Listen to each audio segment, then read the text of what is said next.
na fase preliminar da Libertadores, depois ficou no 0 a 0 no clássico com o São Paulo e agora o desafio é respirar, se fortalecer e seguir.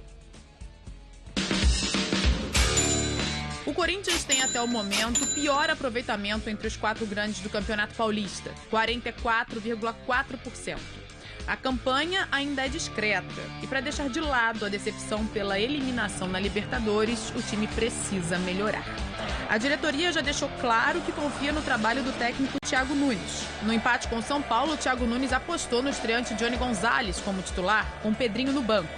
Lucas Piton entrou no lugar de Sid Clay e o ataque foi formado também por Wagner Love e Bozelli. Bozelli tirou o goleiro, gol aberto, ele bateu! A bola defendida! Na parte ofensiva, o time teve 9 finalizações, mas apenas 2 foram certas.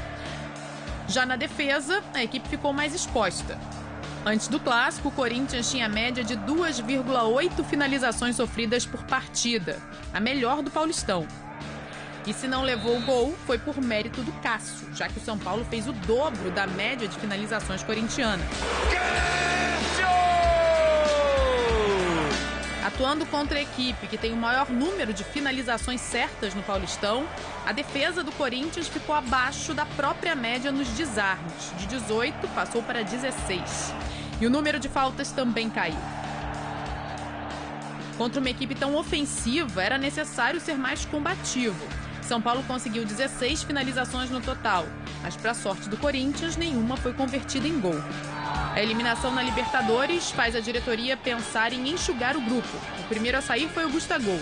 Pedrinho, que foi titular contra o Guarani e entrou no segundo tempo contra o São Paulo, ainda precisa de tempo sob o comando de Thiago Nunes, a mesma situação de Johnny Gonzalez.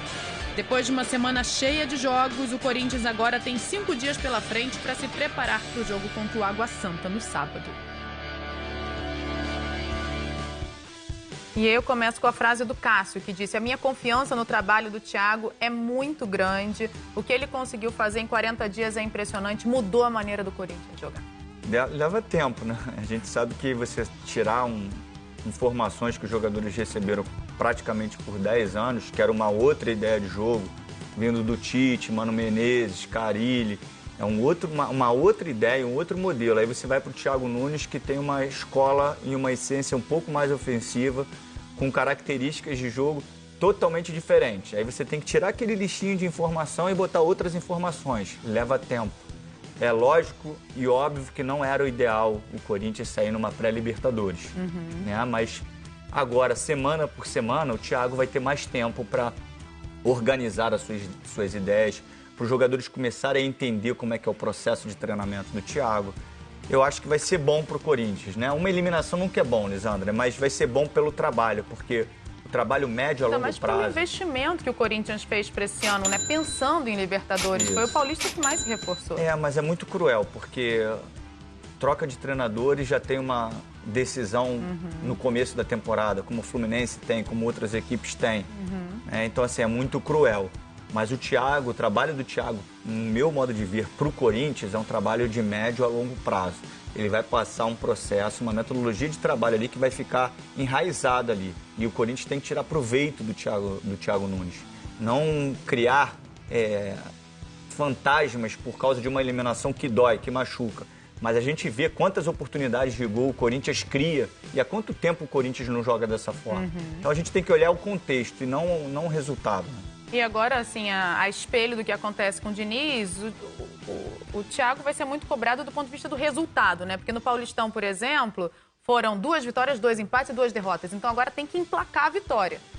Eu acho que a gente tem uma grande importância nisso, sabia, Lisandra? A gente que comunica, a gente tem que começar a comunicar com muito conteúdo e com comentários pouco superficiais. Por quê?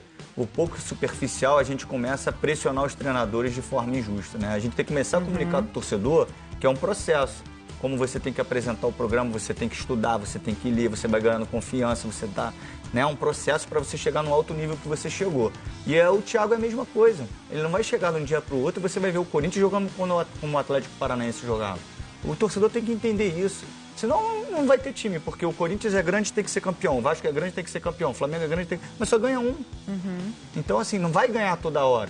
Você tem que entender como é que são as coisas, né? O entendimento, o que está passando o clube, a questão financeira. Ainda mais o Thiago, que chega com um modelo que é muito diferente, então tem que dar tempo para o Thiago trabalhar. E o elenco trocou cartas agora semana passada, porque chegou o Johnny Gonzalez e saiu o Gustavo. O Gustavo está indo para o Inter, chegou o Johnny Gonzalez.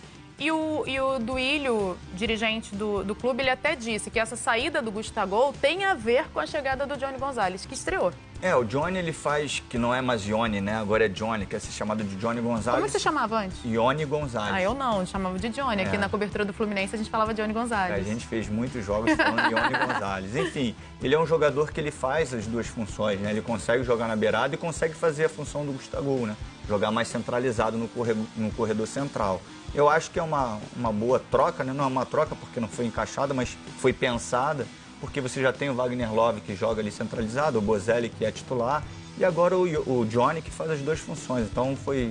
E o Gustavo estava com poucas oportunidades, né? Wagner Love e Bozelli, que já tinham jogado juntos a partida contra o Guarani do Paraguai na quarta-feira, muita gente apostava, até em função da idade, são dois jogadores acima de 30 anos, e pelo menos um deles não jogaria o clássico contra o São Paulo. E não, os dois foram mantidos no time titular.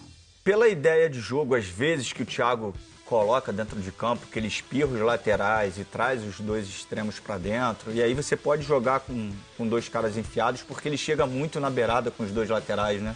E aí você já tem o Bozelli e o Wagner dentro da área, isso faz uma diferença. Mas não é o jogo do Thiago, né? O Thiago gosta de jogar com dois caras abertos, às vezes até um meio aberto e um mais centralizado, que no momento é o Bozelli.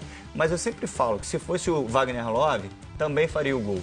Porque cria muito, né? O problema é que anteriormente as bolas não chegavam para os atacantes.